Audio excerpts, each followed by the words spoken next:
everyone, this is Sanuta. Welcome back to my channel. If you are new here, welcome. So like you've already read the title of this video is a Q&A. So I'll be answering some of your questions in this video. To be very honest, for a long time I thought that I had to film a Q&A only after I get 1000 subscribers. And then I realized that, I respect and love 500 of you as much as I would do when I have 1000 subscribers. So I thought, why not do a Q&A now so that, you can get some of your questions answered and you can also probably get to know me better. So I put up a story on my Instagram asking you guys to send in some questions, and I got a bunch of questions. Thank you so much for sending all your questions. But before we get started with those questions, if you're new here and if you have absolutely no idea who I am Sanuta, and I am a student, and I also create content on productivity, lifestyle and self-improvement. So make sure to hit that subscribe button right now if you want to receive more content from me. And now without any further ado, let's get started. So the first question someone asked is your tip for being productive. I think there are a lot of tips I would like to give for being more productive overall, and I also have a lot of videos, but if I have to give only one tip, I would say prioritize, because prioritizing is very, very important in whatever you may take, even setting goals, setting your daily task goals, everything. Prioritizing is very, very important, because like you all know, being productive and being busy are two different things, and if you have to be productive, you have to know what are your priorities and you have to start working on those rather than spending your time on doing a bunch of tasks from your to-do list which are totally not important, at least not as important. So make sure to prioritize, because in all our lives we'll have different things and balance is very important. And so when you have to balance things and also get things done, prioritizing is very important. So know what are your priorities and what you would want to do first. Even when it comes to your daily to-do list or setting long-term goals, prioritizing is very important. So know what your priorities are and then start working. And the second question is, has journaling helped you?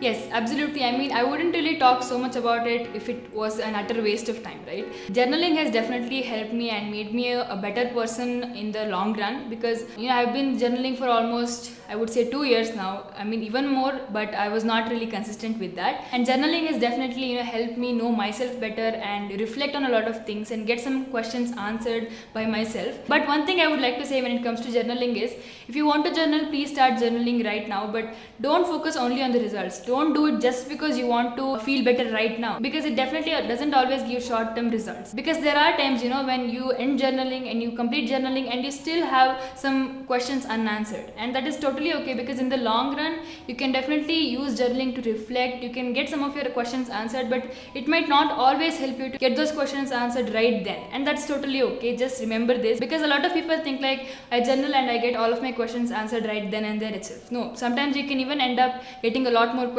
So do it regularly and put all your thoughts on that piece of paper, because that's definitely going to make you feel a lot better and also will make you a better person and help you get to know yourself in the long run. And the third question is, what is the thing you absolutely love about yourself?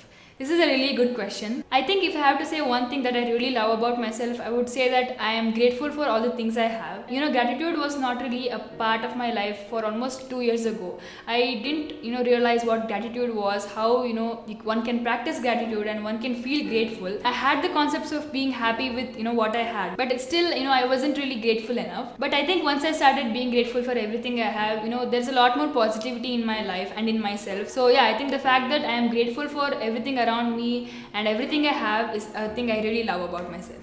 And also let me know what is something you absolutely love about yourself in the comments below. I would definitely love to see them. And the next question is, what is your favorite book? To be very honest, I don't have one specific favorite book, because literally I fall in love with every book I read. Almost every book, at least 90% of the times, I end up loving that book so much and admiring the author and everything.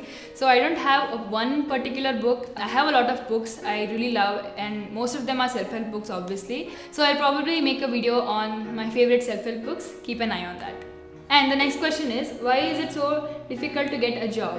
Okay, definitely I'm not the right person to ask this, because I'm still a student and I am studying, so I don't have the experience of finding a job or getting a job. So I don't have an answer for this question, because I'm still a student.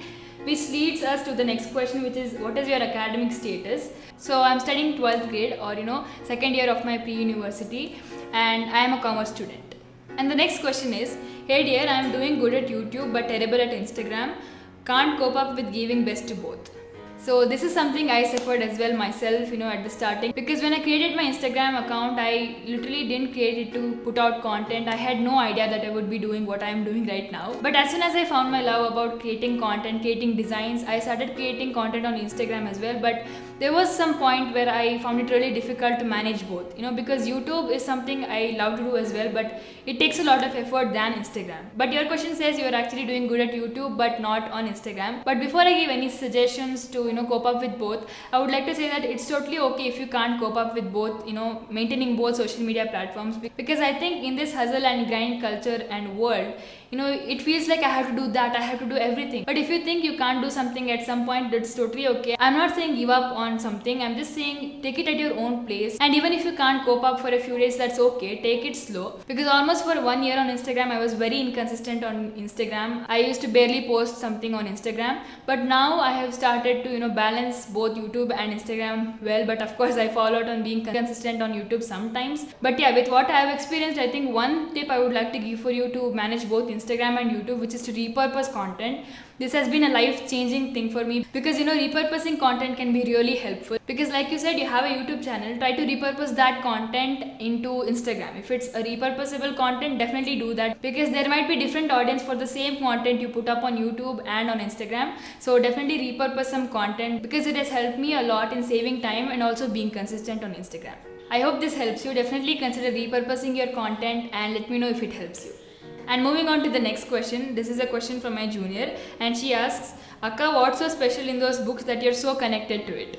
Okay, to be very honest, I had the same question in my mind almost 2 years ago. I used to ask myself the same question. I used to ask my brother the same question, because almost 2 years ago I was not at all reading. I was not at all a reader. I wasn't even the girl I am today, not even near to it, to be honest. My brother was an avid reader, and he definitely is now too. And he used to read a lot of self-help books. And I used to feel like, why does he have to read that? What's so special about it? What's wrong with him?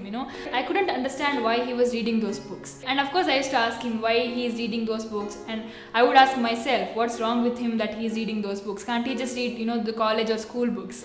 And of course he used to reply me back telling that reading those books is just amazing and it feels incredible and everything. But I couldn't realize it. To be very honest, I never understood what is so special about book unless I started reading them. I think the only answer I have for this question is that you have to start reading books. If you want to know what's so special about it, read books. Because even for me, I felt like reading those books was useless unless I started reading one myself. Once I started reading books, I realized how amazing it feels to read books. It feels just so fulfilled, satisfactory. It makes you feel incredible, and it makes you feel like you've already achieved something, and even if you haven't already, it makes you feel wonderful. Like I said, I am not able to give a perfect answer for this, because the only way you can find answer to this question is to start reading books. So if you want to know what's so special about it, read books. I don't know if this sounds like a weird answer, but I believe that no one can ever explain you how special it feels to read a book unless and until you read one yourself. So yeah, read books and know what's so special about it. And the next question is, one thing you would like to change about yourself. Okay, I would reframe this question as one thing I would like to improve myself. I don't know what I would like to change about myself, at least not at this point. I'm not, getting any thoughts in my head. But I think one thing I would like to improve myself in would definitely be, to communicate well.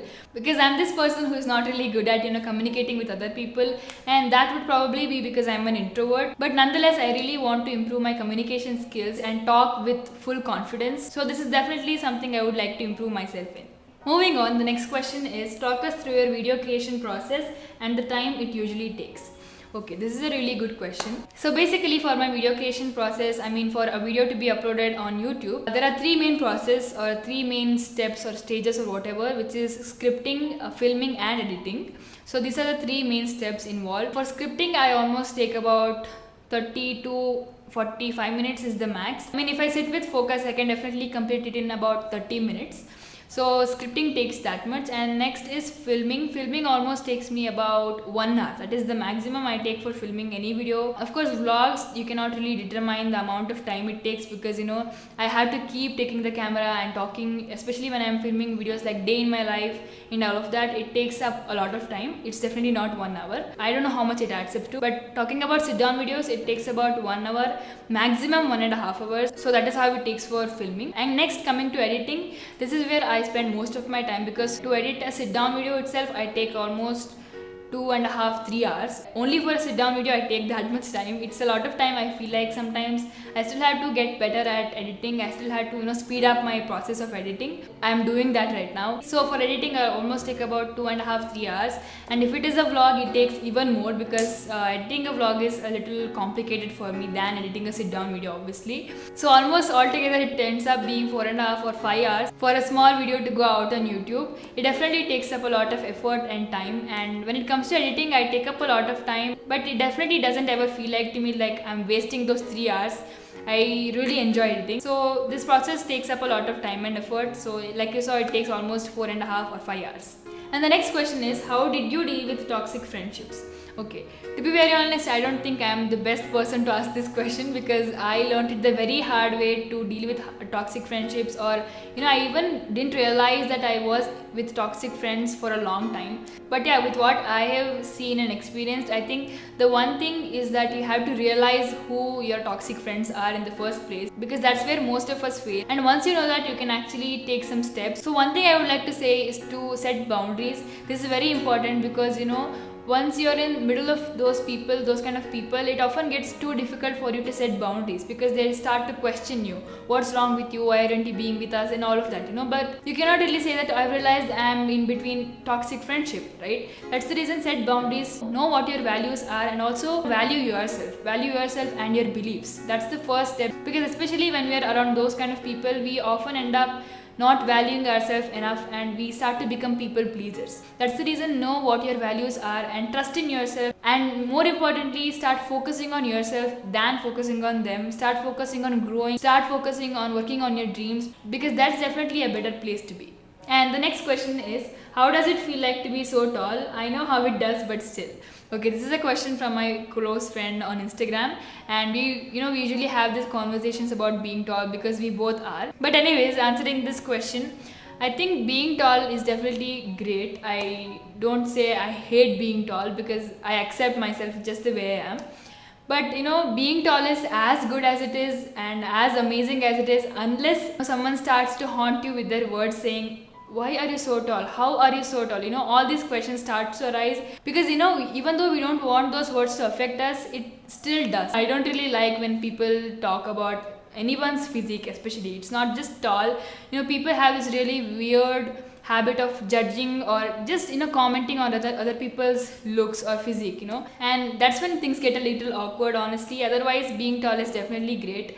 And I think being anything, being tall or being short or being anything, being just the way we are is definitely great. So accepting ourselves and moving on is what is important.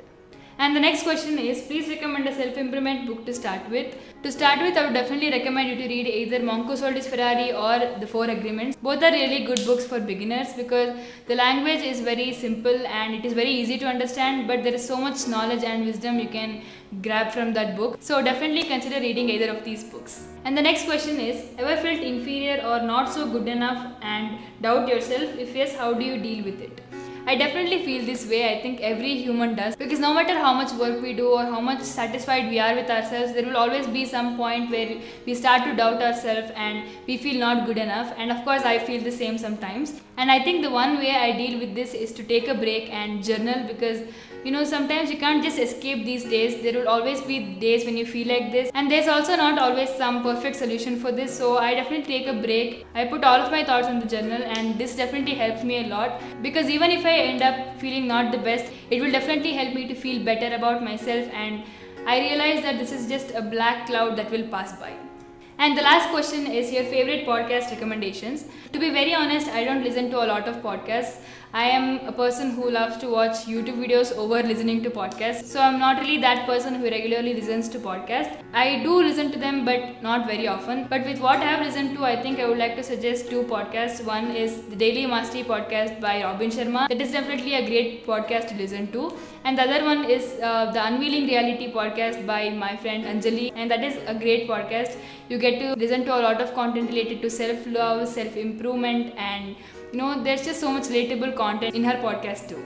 So that is all for today's video. I really hope you liked this video and got to know myself a little better and got some of your questions answered. Make sure to subscribe if you haven't already, and stay safe and stay happy, and I will see you in my next video. Thank you.